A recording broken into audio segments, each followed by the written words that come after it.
pre-gaming or anything. It's pretty Wow. much like, how do I look? I'm between two ferns. You see this? Oh no. You ever watch Yeah, that show? I Between do. It's funny. It's funny. Did you see the Obama one? Talk I about did. native advertising, by the way. Yeah. That's not really. It's like viral advertising or whatever. But they killed it. We should talk about that in the Yeah, show. yeah, yeah. Yeah. Um, okay. I'm gonna go now. I'm Huh? gonna actually be a little quiet because I'm right below the baby's room. So here we go. Congratulations, Dan had a baby. Oh yeah, I had a baby. Yeah, so all right, so we'll do that. I'll talk about that. So hello everybody and welcome to this week's SEO and IPA. It's the fun weekly hangout about inbound marketing, entrepreneurship, and more for cool people of all shapes, stripes, and colors. As always, I'm Daniel Barrett from Two Friendly Nerds. That's TWOFriendlyNerds.com. It's a little gangsta lean in there, right? That's TWOFriendlyNerds.com, the world's friendliest web design and internet marketing company. And with me, as always, is the brains behind the operation, officially the only reason anyone ever watches this show.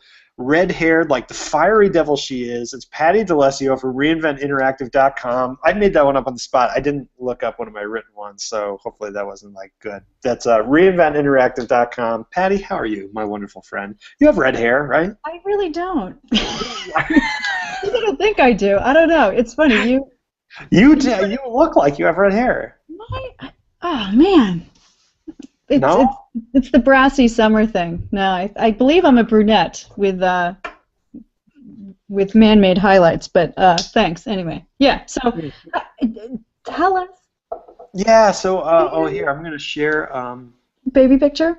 share a baby photo. Here we go. So that's the baby right there. Hold on, let me put that there. Yeah, he's Oliver Barrett. Yeah, he was born the 31st, and he is so far a very happy and healthy and cool young man.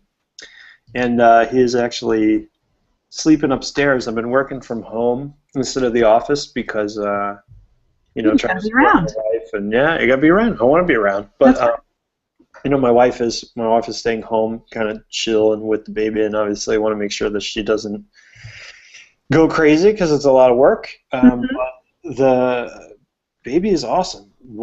Baby is awesome. Mom's doing awesome. It's. I always thought my wife would be a good mom. Mhm. Like one of the reasons I married her. Right. Right? It's like something you think about. Um, but I'm kind of surprised at how good a mom she is. You know what I Oh, mean? It's sort of like she had the baby, and it was like the next day she was already like 100% mom. yeah. You know what I mean? For like me, I feel like I need to ramp up a little bit, and I'm just kind of like, "What do you do with the bear?"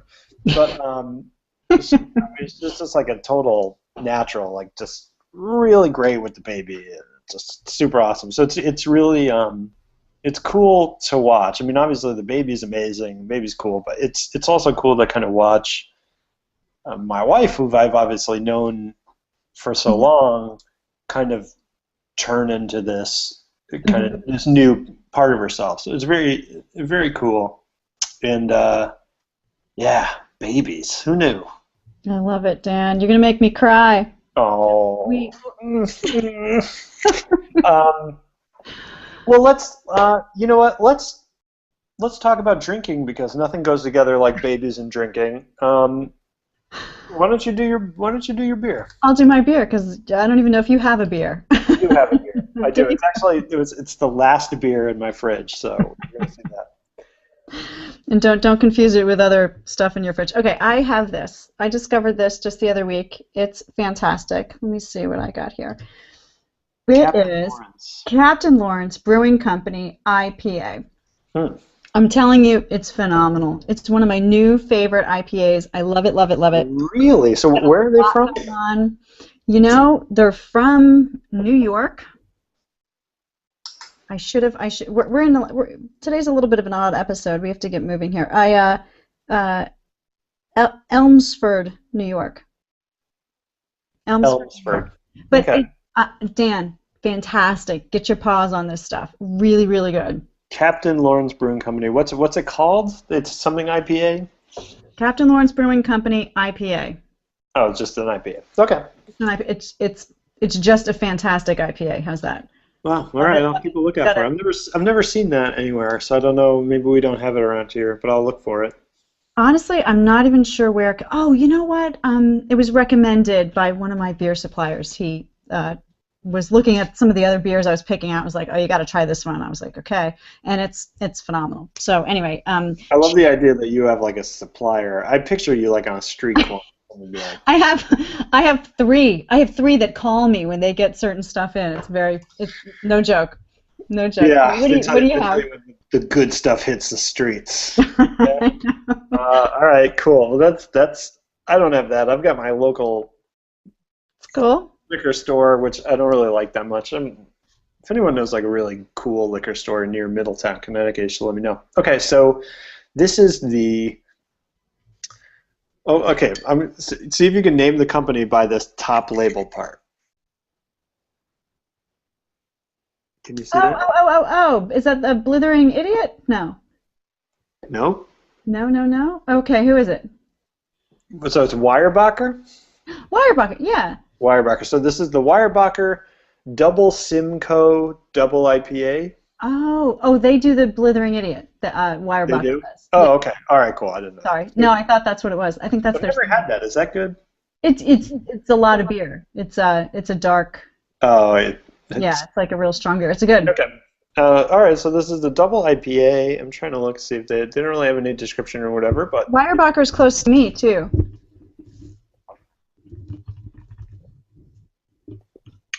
ooh, Ooh. that is hoppy. Yeah, the blithering idiot has that symbol all on the front of it. Yeah. Yeah. Yeah, that is good. It is. I would. What's the alcohol? Is it like It's 10%? 9%. Okay. So that is really good. I would say so. This the double Simcoe double IPA. I definitely like this. I will definitely drink the rest of it later when I'm like, down somewhere when the baby's asleep and whatever. But it is what I would describe as an extremely hoppy beer. So it's like, I mean, obviously it's a double IPA. It's kind of what you expect, but just for people watching, I would say if you are really into IPAs, you really like that hop. Yeah. This might be a way to go. But this is one of those beers. I'm always sort of torn by beers that I like, but drinking it, you're like, I can only drink one of these. Yeah. And I don't know if it's like that's all you need. Like I don't say that about like anything else. You know what I mean? Like if I got a piece of cake and I'm like, this is a great piece of cake, but I couldn't eat this entire cake, so. But I think like for beer, whatever reason, that kind of drinkability matrix for me, it's like Corona. Corona is like the beer that I could drink like 40 of and kind of be and like. I really like that about it. Mm-hmm. So in any case, this is a sipping beer for sure, but it's not very good. Not a session beer. No, you're not pounding this with friends unless you are a beast, right? Yeah, so it's very good. Interesting. I don't I'll be honest, I'm very put off by the whole jester. I don't like court jesters in general. I find that to be very cheesy sort of imagery, and that's not fair. I get that. Like it's like reading a book by its, judging a book by its cover, but I'm put off by the label. So I've never really had any Weyerbacher stuff. I had a Weyerbacher. Yeah. Anyway, okay, so let's Oh, good. Well, cheers. So. Yeah, cheers. Cheers to the baby, to the new venture, new stuff. Yeah, new baby, new life in the world, new mouth to feed. Yeah. I just had I'm a new aunt. I can announce that as well. Oh yeah, sure. Oh yeah, you were saying you don't know the name yet though, right? No, I know nothing. I know. Is your brother or sister? It's Eric's sister. Eric's sister. I can't believe you don't know her name. No, I know. I know Eric's sister's name. I don't know what they've named the baby. Last I heard, they were just calling him Junior, but I think they already have a Junior. So I don't know. Junior. Yeah, double J. Cool. I'll get back to you on that one. But yeah, I'm excited to hear that. So we have this week's topic. If I can just kind of introduce it. Please please do the intro because this is a really cool topic. I'm glad you brought this up. Yeah, it's a cool topic. I don't know how many people have like kind of clicked on the links in the post for this call, but this all kind of stems from the John Oliver HBO show. What is it called? This Week Tonight? Yeah, last week tonight. Last Week Tonight. Yeah, here I'll put up the. Yeah. I'll share the screen, the video with people. So, folks, if you're watching this, so just real quick before we get all the way into this, if you're watching us today via Google Plus, you can go ahead. We have the question and answers app up, so you can type your questions into the Google Plus comments. We'll see it in here, and we'll answer your question on the air. I'm also going to display, and I'm pretty sure this displays in Google Plus, some links and stuff right on the page. So if you're looking now, the YouTube link that we're talking about with John Oliver should be on the screen right now. So maybe you can see it. But in any case, you can get all the links to this week's articles and this video in the show notes for today right on the Google Plus events page or on the YouTube video if you're watching the rerun. So yeah, sorry, so go ahead. So yeah, so this last week tonight, John Oliver did a skit about. Yeah, I'm a huge fan of John Oliver. Love him. Yeah, the show's amazing. It's right. Really... I was watching, Jon Stewart all last summer when he kind of filled in and took over. Yeah. The desk for Jon Stewart. There was just some really brilliant stuff going on. Yeah, he did awesome. He did a show. I guess half of his show, pretty much. I think just this past Sunday, was about native advertising. Right. So native advertising and how. What's happening is journalism and journalists are writing sort of like long-form articles that are actually ads. It's actually just a full long-form advertisement that looks like it's part of the site or looks like it's an article. And he was giving examples of some large industry papers and blogs as examples of who are doing this. And this isn't new. I've read enough. A lot of people are saying this isn't a new idea. The people have been doing this a long time. But the fact that the New York Times did one and that BuzzFeed is pretty much all this, right? Everything is a sponsored article. So anyway, he went on. It was very, very funny. I recommend everybody just take the, 12 minutes to watch the run on the show because he does it in a very comical way. He's very smart. Yeah, it's hilarious, and it's hard to make native advertising hilarious. So props to him. He does a great job with that kind of stuff. Yeah, I'm like a huge fan. So can you define native advertising? Yeah. So what is native advertising for people who aren't familiar? Well, yeah, like I was saying, it's there's a couple different words for it. So it's advertorial was a new term for me. I don't know if you've heard that before.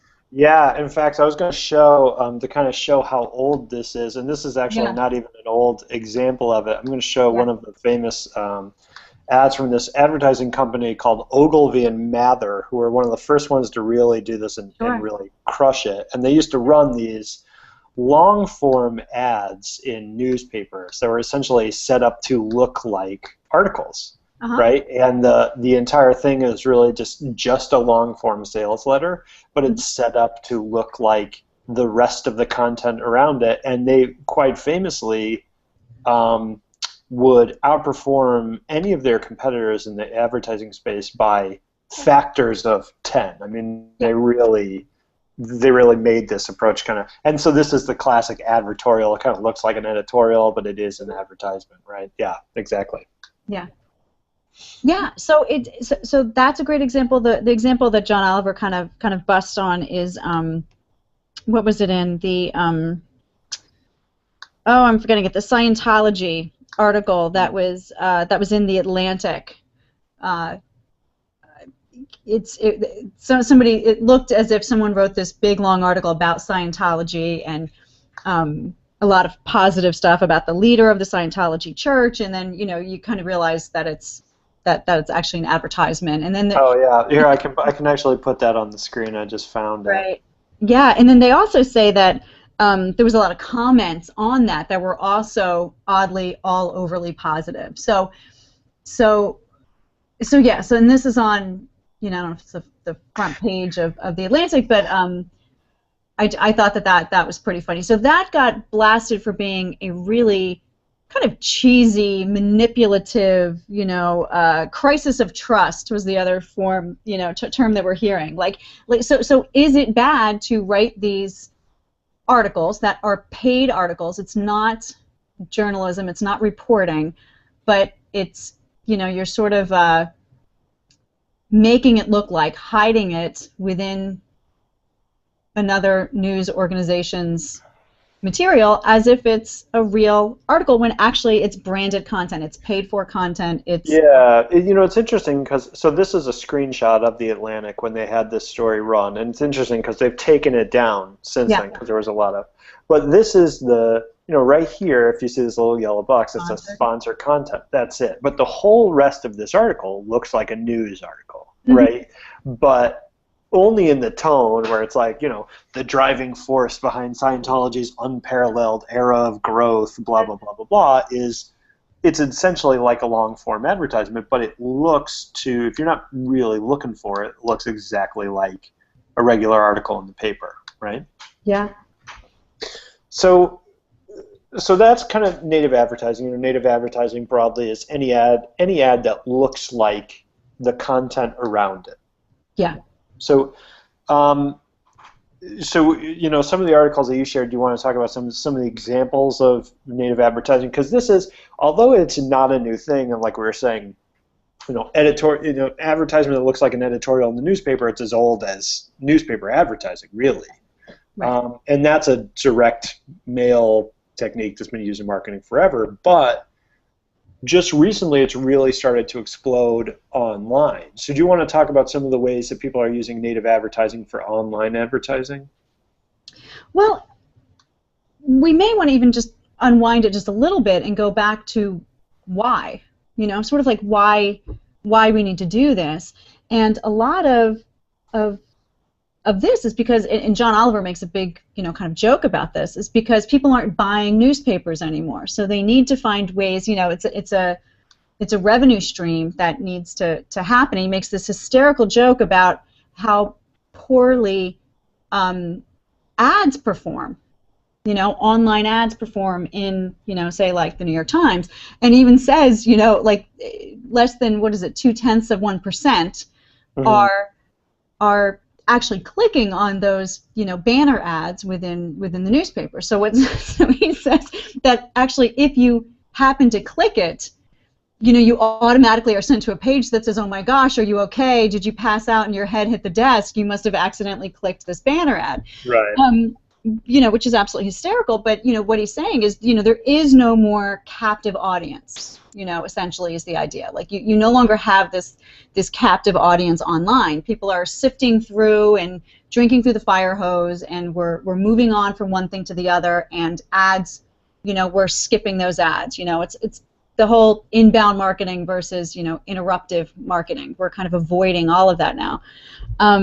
So this is where that's led us. We need these revenue streams. We need we need to kind of pay for that real journalism with branded content, and we need something that people aren't going to just skip over and ignore. Well, there's two ways of looking at, right, like why that approach works, because you could think one way, okay, the nice way of looking at it is, okay, there's so much content out there now that people just aren't willing to sit through ads anymore. Yeah. So ads need to be more like content because they need to be engaging and interesting and funny, and that's how you get the people to pay attention. Right. The other way of looking at it is the reason that native ads work is because when people see ads that they know are ads, they put their defenses up because they realize they're being marketed to. They put up a wall. They're kind of saying like, okay, I need to think about who this message is coming from, and I need to look at it in a critical way. But for native ads, which really look like content, those guards, those defenses don't go up because they think they're looking at something that's objective or informative or fun. And so in a way, you're knowingly trying to deceive people. And I think that there's a line there, right? There's certainly a line, and there's ways you can use native advertising for any business anywhere, right, online, to really deliver a ton of value and really get a lot of marketing bang for your buck out of it. I mean, we've been experimenting with native ads, and they do really well. I mean, they do really well. But the other thing is that you never want to trick someone into coming into a relationship with you, because they're going to get it and they're going to rear back. You know what I mean? Like, it's not worth it, right. Or it's not ethical, even if it was worth it, right? So, I mean, so what's your take on this? I mean, I'm sharing now. If you guys are watching the video, I'm sharing on the screen a link to an article talking about Thrillist. Yeah. The website Thrillist, who did a native advertising campaign for GE. And sort of famously selling $2,000 pairs of shoes. If you want to read about that, it's really interesting. And then there's another article too I'm going to put up, which is about sort of the other side of this. It says, if you make sponsored content or native ads and it sucks, then you're not doing it right. So they've got to be good. And so, I mean, where do you come down on this? I mean, what do you think about it? And, like, do you use it for clients, or do you suggest it for clients, or what's your criteria for deciding when's it's a good time to use it and when it isn't? Yeah, I think that's the question. That's that's what John Oliver is raising. He's like, what can we trust now? Yeah, okay, we can do this kind of advertising as long as we state, that it's an ad, that it's branded content, that it's paid for, right? But it's funny. There's these rules that you and I keep discussing, and I know I keep bringing up, but it almost applies here as well. And I read this in another article as well, that it needs to be relevant, the content that you're creating, just like a blog post, just like other, content that you're creating online. It has to be interesting, it has to be engaging, it has to be interesting, and if you're creating content that people want to consume, and also it leads to a purchase, or it leads to a next step, or it leads to brand awareness, or it leads to some other objective, then you can make the case that it's a win-win, right? So that's where the line between advertising is content and content is advertising. I was looking at another article that said, really, all content is advertising. There's some sort of goal to everything that's produced. I don't know. It sounds a little jaded, but I'd like to think that the in-bed reporters that are on the ground don't have an objective or something to kind of sell, that they're actually doing true journalism and true work. But yeah, I mean, it kind of comes down to that, Dan. We talk about this all the time. Like, the content that you create shouldn't be crap, right? If you're doing it badly, then it's bad native advertising. But if your goal is to communicate effectively, engage, enrich, having said that, though, we're looking at BuzzFeed. He brings up BuzzFeed a lot, and BuzzFeed, I'm talking about John Oliver, and he's, you see BuzzFeed, it's like, on Facebook, especially, like those links, there's that link baiting where it's like 10 ways to clean your house better, and then it's like brought to you by Swiffer or something. Yeah, we put a Palestinian and a Jewish child in a room together, and you won't believe what happened next. Right, exactly. That was actually that was an Onion. Do you follow Clickhole? I think yeah. Clickhole is the Onion's satirical take on BuzzFeed, and it is so dead on. I know. And it's funny because they're very meta, because they use the same clickbait techniques as satire, but you still click on it. I know. Right? So it works even when they are making fun of the idea. The Onion actually is a really good example of how to do sponsored content. I think they tag everything that's sponsored as sponsored content. They do sponsored content. Mm-hmm. Almost every piece of sponsored content they do is, one, as funny as the regular content, and two, makes fun of the fact that they're doing sponsored content. So they'll say things like, they'll just call attention to the fact that someone's paying them to do it in the actual article, which is itself funny. Right. But so, what is the difference between something like a sponsored content and, native advertising and product placement in movies? Product placement in movies is a form of sponsored content, I would say. I mean, it's a form of native advertising because it's advertising is taking the shape of the stuff around it. I mean, it's obviously a very specific case. Yeah. But I was always making fun of every time this happened. I was a big fan of Arrow on the CW. Do you ever watch that? No. Did we ever talk about this? Anyway, Arrow. It's really, if you like superheroes, which I do, comic books. Arrows is a great show. It's the comic character Green Arrow, the TV show, and it's well done. It's fun, really fun show.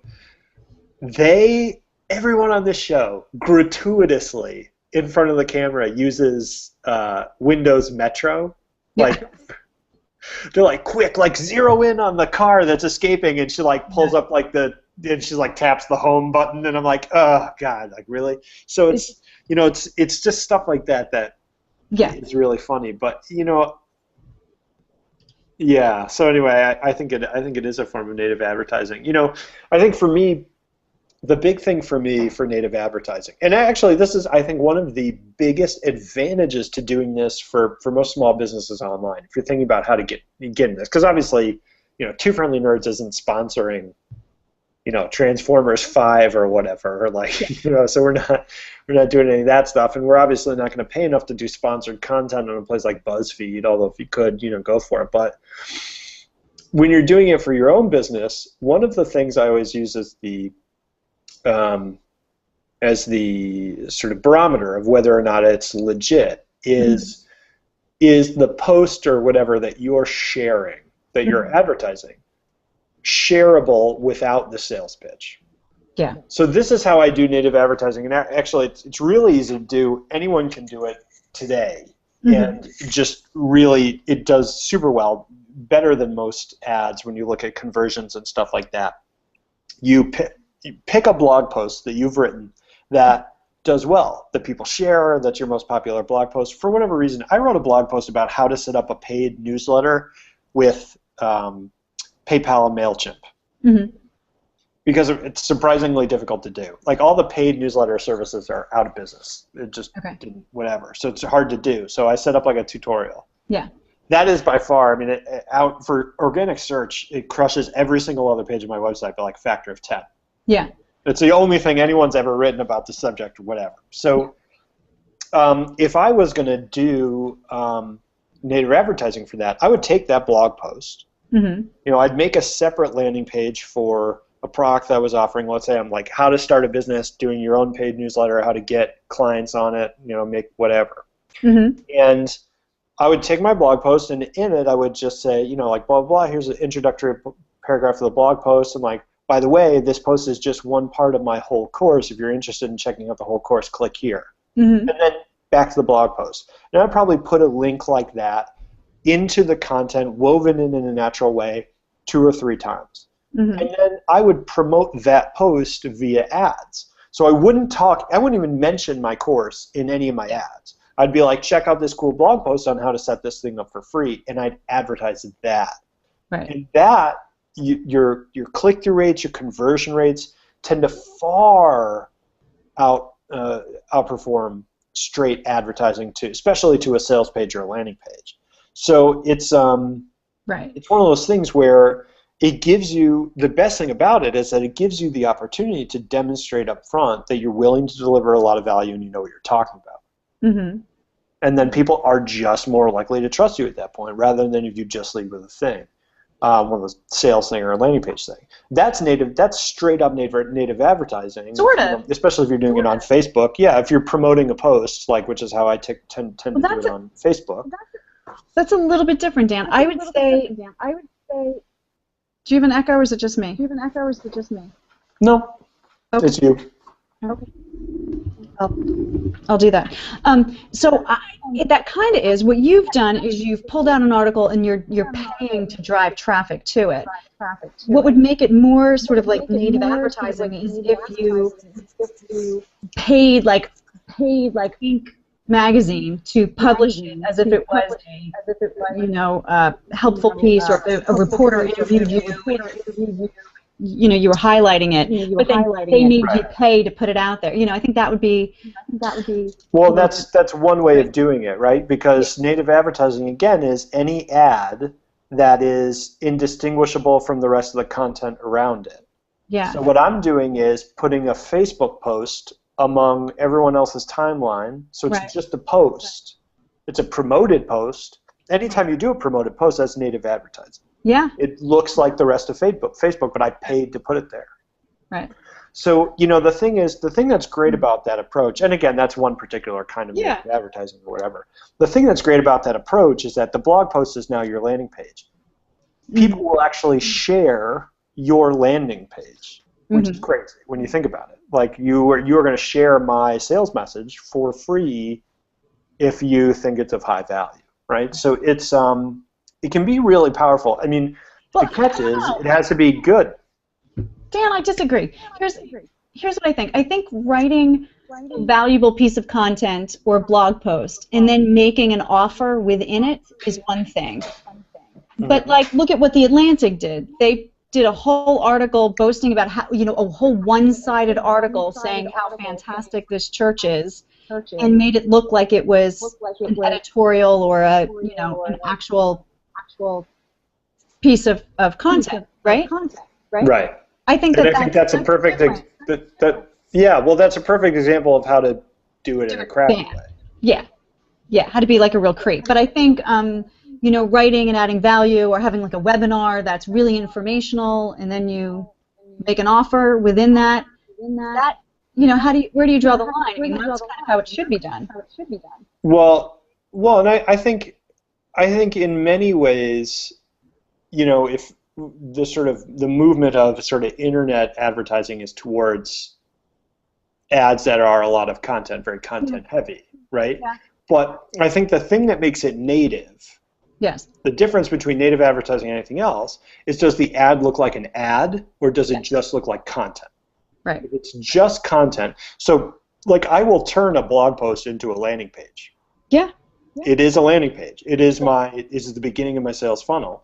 But when I advertise that, it doesn't look like an ad. It looks like I'm sharing content. That's what makes it native. If I'm doing an ad that's like, sign up for my webinar, that's just an ad. Right. There's nothing wrong with that. And I think everybody needs to do a little bit of both. And obviously it's not quite an advertorial either. Yeah. But like sponsored tweets are native advertising as well, right? And it's like, so there's a lot of like variations on this. We gotta go. It's 12:30. I get it. Yep. And I'm actually late for a call already. So we'll sign off. This is a really interesting topic. It's something that I'm working on myself. So we'll talk about this again. Yeah, I think that there's a spectrum within here, right? There's really the autism awful, spectrum. and then there's how to do it and add value and share your expertise and brand yourself, market yourself. Be creepy on one end and not creepy on the other. But okay, so if you're watching this right now and you tuned in late and you want to check out the rest of the episode, or if you are interested in checking out any of our past episodes, just go on a little website we like to call youtube.com and type in SEO and IPA. You'll find all our videos, or you can get all our past episodes and the show notes and all that cool stuff at twofriendlynerds.com. Just click on blog. Patti, thank you so much. As always, you are awesome. This is a really good topic this week. You did a very good job choosing it. And thank you for watching. Sorry I was gone last week because of the whole baby thing, but we're back at it, so I appreciate it very much. And we will talk to you guys next week.